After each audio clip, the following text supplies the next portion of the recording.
जय हिंद दोस्तों, एग्ज़ाम की पॉइंट में एक बार फिर से आप सभी का स्वागत है। दोस्तों, आपके आने वाला जो वीडियो का एग्ज़ाम है उसके लिए एक क्वेश्चनों की जो टेस्ट सीरीज है तैयार की गई है। हर वीडियो में आपको 50 क्वेश्चन प्रोवाइड किए जाएंगे।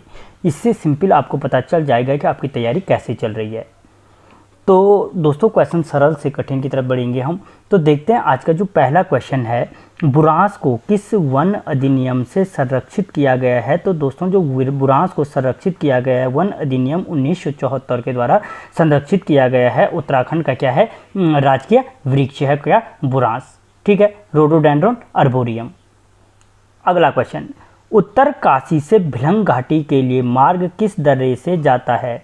दोस्तों, जो उत्तरकाशी से भिलंग घाटी के लिए मार्ग है वो ओडेनकल दर्रे से जाता है। कहाँ पे, ओडेनकल दर्रे से जाता है। ठीक है, जो बाली पास दर्रा है दोस्तों कहाँ पे है, यमुनोत्री में स्थित है। नैलंग उत्तरकाशी में स्थित है। और थांगला दर्रा कहाँ है, उत्तरकाशी और तिब्बत के मध्य स्थित है। ठीक है, अगला क्वेश्चन, 5 साला बंदोबस्त की शुरुआत कब हुई थी। दोस्तों, जो 5 साला बंदोबस्त की शुरुआत हुई थी वो 1823 में था। 5वां बंदोबस्त किया गया था किसके द्वारा, द्वितीय कमिश्नर ट्रेल के द्वारा की गई थी और इसमें रजिस्ट्री की व्यवस्था की गई थी। क्वेश्चन पूछा जा सकता है कि किस बंदोबस्त में भूमि स्वामी का नाम अंकित किया गया था। तो वो 5वां बंदोबस्त था जिसमें क्या गया था, भूमि स्वामी का नाम अंकित किया गया था। बेनाब भूमि का मापन किया गया था और गाँव की सीमाएँ निश्चित की गई थी जिससे क्या कहा गया था, 80 साला सीमा कहा गया था।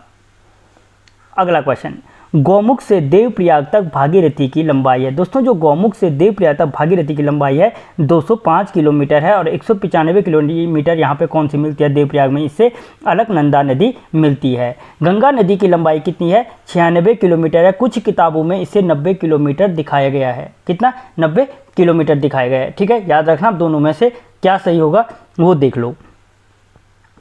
अगला क्वेश्चन, कुमाऊं में बेलीडोना की खेती की शुरुआत किसने की थी। दोस्तों, जो कुमाऊं में जो सर्वप्रथम बेलीडोना की जो खेती की शुरुआत की गई थी वो गिल ने की थी और कब की थी, तो 1903 में इसकी शुरुआत की गई थी।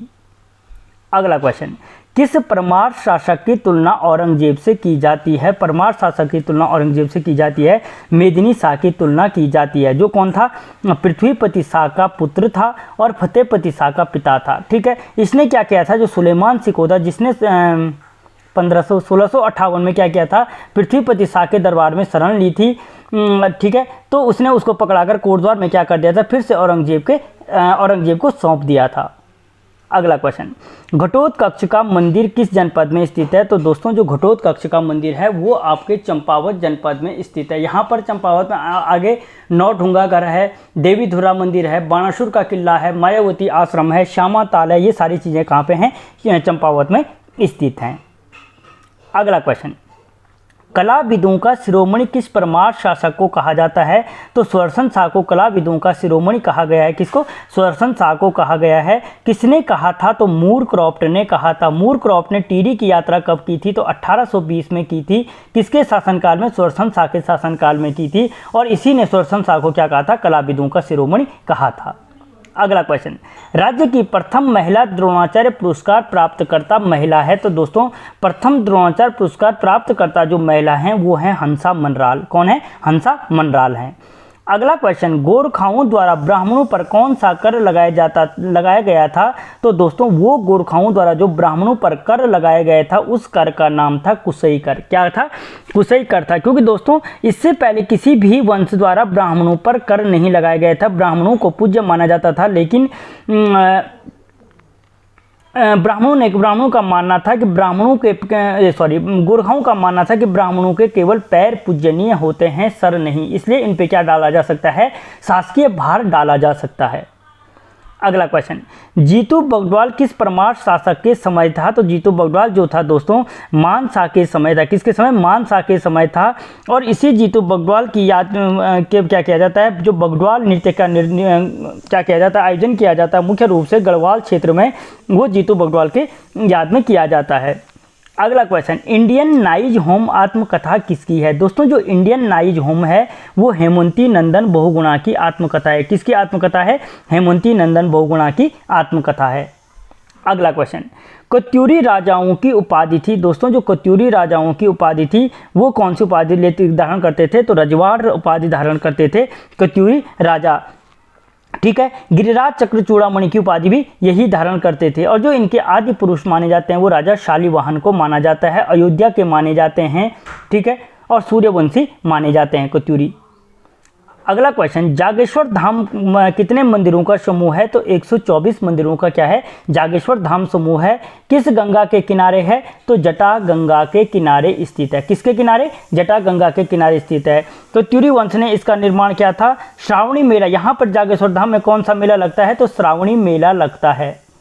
ठीक है, इसका निर्माण किसने किया था? राजा शालिवाहन ने किया था, जो क्या है कत्यूरियों के आदि पुरुष माने जाते हैं। अगला क्वेश्चन, हिमालय दिवस कब मनाया जाता है? तो दोस्तों हिमालय दिवस का जो मनाया जाता है 9 सितंबर को हिमालय दिवस मनाया जाता है। अगला क्वेश्चन, किस नृत्य को नट नृत्य के नाम से भी जाना जाता है? किस नृत्य को नट नृत्य कहा जाता है? वो लंगवीर नृत्य को क्या कहा जाता है? नट नृत्य के नाम से जाना जाता है। अगला क्वेश्चन, पताका समाचार पत्र का संपादन किसने किया था? दोस्तों जो पताका समाचार पत्र का संपादन किया था वो शोभन सिंह जिन्ना ने किया था। किसने किया था? शोभन सिंह जिन्ना के द्वारा पताका समाचार पत्र का संपादन किया गया था। और दोस्तों जो क्या थे शोभन सिंह जिन्ना थे, वो क्या बोलते जो उत्तराखंड डेवलपमेंट काउंसिल थी, उत्तराखंड डेवलपमेंट काउंसिल के अध्यक्ष कौन थे? शोभन सिंह जिन्ना थे, जिसकी स्थापना कब हुई थी? 1988 में हुई थी। और इन्हीं के द्वारा कुमाऊं राजपूत परिषद की स्थापना की गई थी। कुमाऊं राजपूत परिषद की स्थापना किसने की थी? तो वो भी शोभन सिंह जिन्ना ने की थी। अगला क्वेश्चन, राज्य में सबसे कम लिंग अनुपात किस जनपद में है? तो वो हरिद्वार जनपद में है। और कितना है? तो 880 है 2021 की जनगणना 2011 की जनगणना के अनुसार। 2021 की तो हुई ही नहीं। ठीक है, और सर्वाधिक जो लिंग अनुपात है वो अल्मोड़ा में स्थित है। अगला क्वेश्चन, पौड़ी को हिल स्टेशन कब घोषित किया गया था? 1992 में पौड़ी को हिल स्टेशन घोषित किया गया था। ठीक है, और गढ़वाल की जो राजधानी बनाई गई थी वो 1840 में बनाई गई थी। कुमाऊं का गढ़वाल मंडल का मुख्यालय 1969 में इसको बनाया गया था। अगला क्वेश्चन, खास पट्टी वन आंदोलन किससे संबंधित था? जो खास पट्टी आंदोलन था वो किससे संबंधित था? तो वो भूमि बंदोबस्त से संबंधित था खास पट्टी आंदोलन। अगला क्वेश्चन, कुमाऊं गजेटेरियर में बागेश्वर को कहा गया है। दोस्तों जो कुमाऊं गजेटेरियर है, कुमाऊं गजेटेरियर में बागेश्वर को क्या कहा गया है? तो ईश्वर का वचन कहा गया है। ठीक है, जबकि बागनाथ के अभिलेखों में इसे व्याघ्रेश्वर, अग्निकुंड, ठीक है, उत्तर का वाराणसी आदि नामों से जान पुकारा गया है। अगला क्वेश्चन, बग्वाल मेला कब लगता है? तो दोस्तों बग्वाल मेला जो लगता है रक्षाबंधन के समय लगता है। कहाँ लगता है? बागेश्वर जनपद में लगता है, देवीधुरा मंदिर में लगता है, जिसे आषाढ़ी कौथी के नाम से भी जाना जाता है। अगला क्वेश्चन, हरिद्वार को कायोपिल किसने कहा था? तो दोस्तों हरिद्वार को जो कायोपिल कहा था वो शरुद्दीन ने कहा था, जो कौन था? तैमूर लंग का इतिहासकार था। तैमूर लंग ने का आक्रमण कब किया था हरिद्वार पर? 1398 में। कुछ बुकों में 1399 में दे रखा है और कुछ में 1423 भी दे रखा है। ठीक है, इसने ही क्या किया था? जो कत्यूरी वंश का अंत था, जो अंतिम शासक था ब्रह्मदेव या बीरमदेव था, उसका अंत किया था। और द्वितीय जो इसने युद्ध लड़ा था, किसने? तैमूर लंग ने, वो रत्नसेन के साथ लड़ा था। अगला क्वेश्चन, पायलट बाबा आश्रम कहाँ स्थित है? दोस्तों जो पायलट बाबा आश्रम है वो उत्तरकाशी में स्थित है। कहाँ पे है? उत्तरकाशी जनपद में स्थित है पायलट बाबा आश्रम। दोस्तों कम समय में फटाफट रिवीजन का ये बहुत अच्छा वीडियो है। चैनल को सब्सक्राइब कर लो, वीडियो को लाइक कर लो। अगले वीडियो में फिर से मिलूंगा। अगला क्वेश्चन, किस चंद शासक के समय पंचायत प्रणाली की शुरुआत हुई? तो दोस्तों बालो कल्याण चंद के टाइम पे क्या हुई? पंचायत राज प्रणाली की शुरुआत हुई थी। किसके टाइम पे? बालो कल्याण चंद के टाइम पे हुई थी पंचायत राज प्रणाली की शुरुआत हुई थी। ठीक है, और दोस्तों जो बालो कल्याण चंद था वो क्या था? भीष्म चंद का दत्तक पुत्र था। ठीक है, और इसी ने क्या किया था कि लाल मंडी किले का निर्माण किया था। अगला क्वेश्चन, भारतीय सैन्य अकादमी का डिज़ाइन किसने तैयार किया था? तो जो भारतीय सैन्य अकादमी का जो डिज़ाइन था वो तैयार किया था आर.टी. रसेल ने तैयार किया था। किसने किया था? आर.टी. रसेल ने तैयार किया था। और भारतीय सैन्य अकादमी की स्थापना कब हुई थी? तो 10 दिसंबर 1932 को हुई थी। कुछ किताबों में 1 अक्टूबर 1932 भी इसकी स्थापना दिवस को दिखाया गया है। अगला क्वेश्चन, फल संरक्षण एवं शोध केंद्र कहाँ स्थित है? फल संरक्षण एवं शोध केंद्र कहाँ है? आपके चौबटिया में स्थित है। चौबटिया को क्या कहते हैं? फलोद्यानों का देश भी कहा जाता है। आर्चर्ड कंट्री के नाम से किसे जाना जाता है? चौबटिया को जाना जाता है। अगला क्वेश्चन, श्रीनगर में शाही बाग का निर्माण किस परमार शासक ने कराया था? दोस्तों, जो श्रीनगर में शाही बाग का जो निर्माण कराया था वो श्याम शाह ने कराया था, जिसे गढ़वाल का मोहम्मद तुगलक भी कहा जाता है। मोहम्मद तुगलक भी कहा जाता है। सबसे पहले जिसके राज में क्या मिला था? सती प्रथा की प्रमाण मिलते हैं, क्योंकि इसकी 60 रानियां थी। कहा जाता है कि जिस दिन ये मरा था 60 रानियां शहीद हुई थी। जब ठीक है। अगला क्वेश्चन, चैती मेला निम्न में से किस स्थान पर लगता है? दोस्तों, जो चैती मेला लगता है वो काशीपुर में लगता है। और किस मंदिर में लगता है? बाला सुंदरी मंदिर में लगता है चैती मेला। चैत माह की चतुर्दशी को लगता है। ठीक है। और देवी बाला सुंदरी को चंद वंश की कुल देवी के रूप में भी जाना जाता है। अगला question, hill side safety committee का गठन कब किया गया था? दोस्तों, जो हिल साइड सेफ्टी कमेटी का गठन था वो 1867 में हुआ था। ठीक है। और कहाँ हुआ था? तो नैनीताल में हुआ था। यह क्वेश्चन पूछा जाए, अगर नैनीताल में भूस्खलन के कारणों का पता लगाने के लिए किसका गठन किया गया था? तो हिल साइड सेफ्टी कमेटी का गठन किया गया था। और कब किया गया? तो 1967 में किया गया था। अगला क्वेश्चन, ओली रोपवे की शुरुआत कब हुई थी? तो दोस्तों, जो ओली रोपवे की शुरुआत हुई थी वो हुई थी 1993 में। कब हुई थी? ओली रोपवे की शुरुआत 1993 में हुई थी। एशिया का सबसे ऊंचाई पर स्थित रोपवे है ओली रोपवे। जबकि एशिया ओली परियोजना की शुरुआत कब हुई थी? तो 1883 में हुई थी। और ओली महोत्सव की शुरुआत 1987 में किसने की थी? इंदिरा गांधी ने की थी। अगला क्वेश्चन, स्कंद पुराण में रथवाहिनी किस नदी को कहा गया है? दोस्तों, स्कंद पुराण में जो रथवाहिनी कहा गया है वो पश्चिमी रामगंगा को कहा गया है, जो कहाँ से निकलती है? दूधातोली पर्वत श्रृंखला से निकलती है। दूधातोली पर्वत श्रृंखला क्या है? चमोली, अल्मोड़ा और पौड़ी जनपद में स्थित है। उत्तराखंड के पामीर के नाम से क्या जाना जाता है? इस दूधातोली पर्वत श्रृंखला को जाना जाता है। और यहाँ से मुख्य रूप से 5 नदियाँ निकलती हैं। अगला क्वेश्चन, चौखमदून किस जनपद में स्थित है? दोस्तों, चौखमदून जो स्थित है पौड़ी में स्थित है। चौखमदून और कोठारी दून, क्या? चौखमदून और कोठारी दून आपके क्या है? पौड़ी जनपद में स्थित है। अगला क्वेश्चन, राज्य की कुल अंतर्राष्ट्रीय सीमा की लंबाई कितनी है? तो दोस्तों, राज्य में जो अंतर्राष्ट्रीय सीमा की लंबाई है वो 625 किलोमीटर है। कितनी है? 625 किलोमीटर राज्य में अंतर्राष्ट्रीय सीमा की लंबाई है, जिसमें से 350 किलोमीटर चीन के साथ और कितनी है? 275 किलोमीटर क्या है? आपकी नेपाल के साथ है। ठीक है। यहाँ पे जो सर्वाधिक अंतर्राष्ट्रीय सीमा रखता है वो पिथौरागढ़ जनपद रखता है, और जो सबसे कम अंतर्राष्ट्रीय सीमा रखता है वो उधम सिंह जनपद रखता है। अगला क्वेश्चन, गौरी नदी का उद्गम स्थल है। दोस्तों, जो गौरी नदी है वो मिलम ग्लेशियर से निकलती है। मिलम ग्लेशियर आपके मुनस्यारी पिथौरागढ़ में स्थित है। कहाँ पे है? मुनस्यारी पिथौरागढ़ में स्थित है। कुमाऊं का सबसे बड़ा ग्लेशियर भी कौन सा है? मिलम ग्लेशियर है। ठीक है। कौन सा है? मिलम ग्लेशियर है। और गौरी किसकी सहायक नदी है? तो काली की नदी है। और गौरी और काली का मिलन कहाँ पे होता है? तो जौलजीबी में होता है। अगला क्वेश्चन, नेलंग घाटी किस जनपद में स्थित है? दोस्तों, जो नेलंग घाटी है, नेलंग घाटी आपके उत्तरकाशी जनपद में स्थित है। और नेलंग घाटी वही है जिसे उत्तराखंड का लद्दाख या उत्तराखंड का रेगिस्तान भी कहा जाता है। अगर पूछा जाए उत्तराखंड का रेगिस्तान या उत्तराखंड का लद्दाख किसे कहा जाता है, तो नेलंग घाटी को कहा जाता है। इसके अलावा जो उत्तरकाशी में है वो बरासू घाटी, भैरव घाटी, ठीक है, स्थित हैं। अगला क्वेश्चन, महाभारत में तिरुपत शब्द का प्रयोग किसके लिए किया गया है? दोस्तों, महाभारत में तिरुपत का प्रयोग गंगा के लिए किया गया है। 205 किलोमीटर भागीरथी, 195 किलोमीटर जब अलकनंदा का मिलन देवप्रयाग में होता है, तो इससे आगे इसे क्या जाना जाता है? गंगा के नाम से जाना जाता है, जिसकी लंबाई उत्तराखंड में 96 किलोमीटर है। ठीक है। और कुछ किताबों में इसे भले ही 90 किलोमीटर दर्शाया गया है। अगला क्वेश्चन, निम्नलिखित में से नृत्य गीत नहीं है। दोस्तों इनमें से कौन सा नृत्य गीत नहीं है?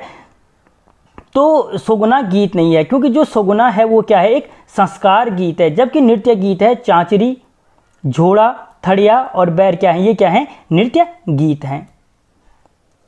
अगला क्वेश्चन, चंडी प्रसाद भट्ट को रैमन मैग्सेसे पुरस्कार कब दिया गया था? दोस्तों जो चंडी प्रसाद भट्ट को रैमन मैग्सेसे पुरस्कार दिया गया था वो 1982 में दिया गया था। ठीक है, चंडी प्रसाद भट्ट को रैमन मैग्सेसे पुरस्कार 1982 में दिया गया था और इन्हीं चंडी प्रसाद भट्ट के द्वारा गोपेश्वर में स्वराज संघ की स्थापना की गई थी। अगला क्वेश्चन, अन्य राज्य द्वारा स्थापित परियोजना में कितने प्रतिशत रॉयल्टी के रूप में मिलती है? दोस्तों किसी अन्य राज्य द्वारा स्थापित परियोजना में 12% रॉयल्टी के रूप में मिलती है। कितनी प्रतिशत? Option B 12%। अगला क्वेश्चन, बछेंद्री पाल ने एवरेस्ट का सफल आरोहण कब किया था? तो दोस्तों जो बछेंद्री पाल ने एवरेस्ट का सफल आरोहण किया था वो 1900 कितने में किया था? आपके 1984 में किया था। और अगर तारीख पूछे तो 24 मई 1984 को किया था। अगला क्वेश्चन, अंग्रेजी सेना देहरादून किस दर्रे के रास्ते आई थी? दोस्तों जब स्वरसन शाह ने गोरखाओं से युद्ध के लिए लॉर्ड हियरसे को बुलाया था तो उसने जो सेना भेजी थी मोहंड दर्रे के रास्ते आई थी, जिसमें जो खालंगा किला युद्ध था 28 अक्टूबर 1814 को हुआ था। अगला क्वेश्चन, देहरादून जनपद से हिमाचल प्रदेश का कौन सा जनपद होना था? कौन सा जनपद लगता है? दोस्तों जो देहरादून जनपद से हिमाचल प्रदेश का कौन सा जनपद लगता है तो वो सिरमौर जनपद लगता है। और सिरमौर के साथ एक चीज़ याद रखना, यहाँ पे जो सिरमौर है और सिरमौर के साथ शिमला जनपद लगता है। अगर पूछा जाए कि देहरादून हिमाचल के कितने जनपदों से सीमा बनाता है तो 2 जनपदों से, जिनमें सिरमौर और शिमला स्थित हैं। अगला क्वेश्चन, देहरादून जॉलीग्रांट हवाई अड्डे का नाम है? दोस्तों देहरादून जो जॉलीग्रांट हवाई अड्डा है उसका नया नाम क्या है? अटल बिहारी वाजपेयी हवाई अड्डा है। अगला क्वेश्चन, फूलों की घाटी को किस खरपतवार से खतरा बढ़ गया है? दोस्तों 1982 में जिस फूलों की घाटी की स्थापना हुई थी और 2005 में जिसे विश्व धरोहर सूची में शामिल किया गया था 67.5 की 87.5। दोस्तों थोड़ा सा कंफ्यूज हूँ कि 67 या 87.5 दोनों में से एक है, क्योंकि ध्यान नहीं आ रहा मेरे को। तो जो 87.5 वर्ग किलोमीटर इसका क्षेत्रफल है। इसको अमोला और पॉलीगोन नामक खरपतवार से क्या है, खतरा बढ़ गया है। अगला क्वेश्चन, गोबास ताम्रपत्र का संबंध किस चंद शासक से है? तो दोस्तों जो गोबासा ताम्रपत्र है, गोबासा ताम्रपत्र का संबंध किससे है? आपके ज्ञानचंद से संबंधित है। गरुड़ ज्ञानचंद से संबंधित है गोबासा ताम्रपत्र का संबंध। ठीक है, और गोबासा ताम्रपत्र अगर जो आप लोग देखें तो जो गोबासा गरुड़ ज्ञानचंद से संबंधित है। और इसके अलावा जो सेरा खड़ाकोट ताम्रपत्र है, सेरा खड़ाकोट ताम्रपत्र भी क्या है, गरुड़ ज्ञानचंद से संबंधित है। अगला क्वेश्चन, कनकपाल किस गढ़ से संबंधित थे? दोस्तों ये चांदपुर गढ़ से संबंधित थे। कौन? कनकपाल। अगला क्वेश्चन, गोरखा काल में सदावर्त था? दोस्तों जो गोरखा काल में सदावर्त था एक प्रकार से तीर्थ यात्रियों पर लिया जाने वाला कर था, जो मुख्य रूप से केदारनाथ, बद्रीनाथ और जागेश्वर जाने वाले तीर्थ यात्रियों से लिया जाता था। अगला क्वेश्चन, दुगड्डा में स्टोवेल प्रेस की स्थापना कब हुई थी? तो दोस्तों दुगड्डा में जो स्टोवेल प्रेस की स्थापना थी वो 1915 में हुई थी, जबकि दुगड्डा में किसने बसाया था? तो धनी राम मिश्र ने बसाया था, जिन्हें द्वार देवता के नाम से भी जाना जाता है। और दोस्तों आज का जो अंतिम क्वेश्चन है, केदारनाथ में किस नदी को क्षीरधारा कहा गया है? केदार खंड में किस नदी को क्षीरधारा कहा गया है? तो मंदाकिनी को कहा गया है। तुलसीदास ने इसी मंदाकिनी नदी के लिए सुरसरी नदी का शब्द का प्रयोग किया है। और उत्तराखंड जो केदारनाथ से रुद्रप्रयाग तक इसकी लंबाई है वो 72 किलोमीटर क्या है, इसकी लंबाई है।